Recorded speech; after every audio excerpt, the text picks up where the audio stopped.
Kidd Kraddick in the morning. The Showbiz Top 5. Hey, it's Kellie Rasberry with your Showbiz Top 5 for Wednesday. DMX might be featured on the next episode of Celebrity Rehab. He was arrested yesterday in Arizona, reportedly for violating the terms of his probation by doing some illegal drugs.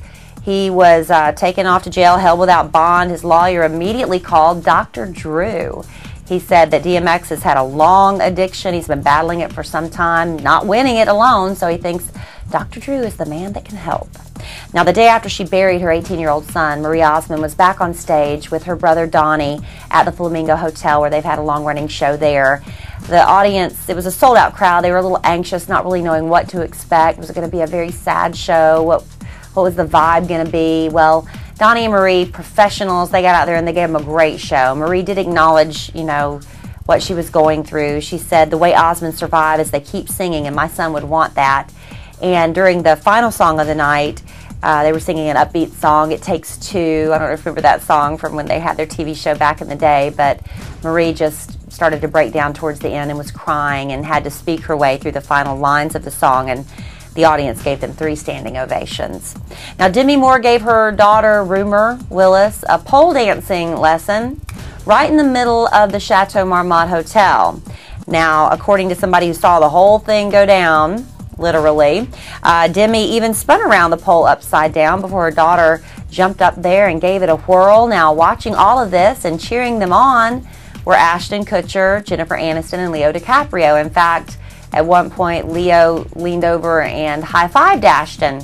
I hope he was high-fiving him about Demi and not about Rumor, because that would be gross if Ashton's high-fiving the fact that his stepdaughter can do pole dancing. All right, Taylor Swift does not want her mom to know that she is really interested in Glee star Corey Monteith. She's afraid mom will just ruin everything.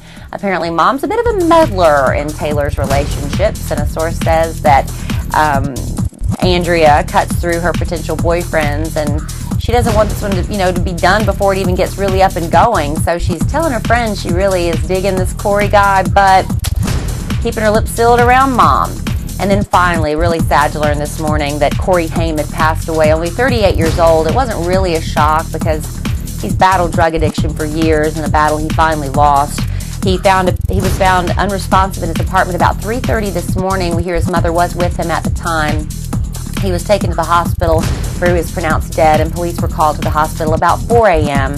because of the drugs. They, needed to do a little investigating. They say it does look like it was an accidental drug overdose. Corey, of course, a huge heartthrob in the 80s. He starred in movies Lucas, The Lost Boys, which would be my favorite, A License to Drive, a lot of times alongside his buddy Corey Feldman. The two of them a couple years ago tried to actually do a reality show to sort of relaunch both of their careers, the two Coreys, but it was really just a sad observation of their lives. And now it's just a sad ending to Corey Haim's life, dead at the age of 38. And that's your Showbiz Top 5 for Wednesday.